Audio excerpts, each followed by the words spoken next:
የማመልከው አምላክ ሳይጨብጠው የፊደላት ብዛት እውቀት አይገምተው መንፈሳዊ አይኖች ተከፍተው ካላዩ ቃሉ ሞኝነት ነው አውቀናል ለሚሉ ሞኝ ነው አልተማረም አሉኝ ለእግዚአብሔር አደረለት ቢያዩ ትርፌንና ጥቅሜን ባለማወቃቸው እኔ አዘንኩላቸው።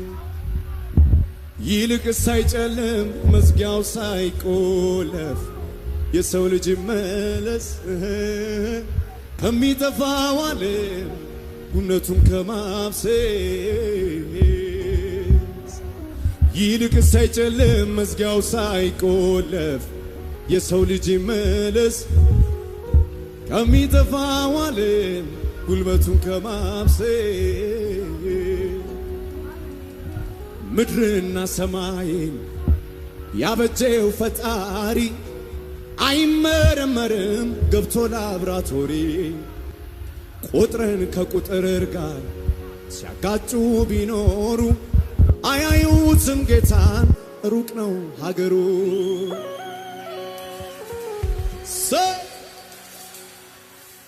ሞኝ ነው አልተማረም አሉኝ ለእግዚአብሔር አደረለት ቢያዩ ትርፌንና ጥቅሜን ባለማወቃቸው አምሶሪ አልኳቸው።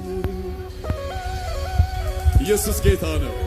የማመልከው አምላክ ሳይጨብጠው የፊደላት ብዛት እውቀት አይገምተው ካብተው በተለያየ ነገር ልታገኘው ትችላለህ። ሕይወትን ግን ከገንዘብ አታመጣው። ለዚህ ነው መጽሐፍ ሲናገር ሰው የሰው ሕይወት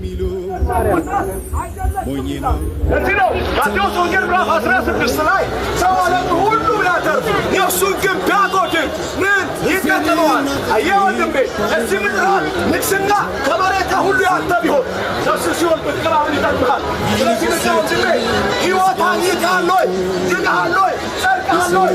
ነው ሕሊና ምን ይሰማሃል? ልብ ላይ ምን ያወራል? የብርሃን የሕይወት ብርሃን በርቶልሃል። እንደ ጸደቅክ ነው የሚሰማህ ወይስ ኃጢአት ይሰማሃል?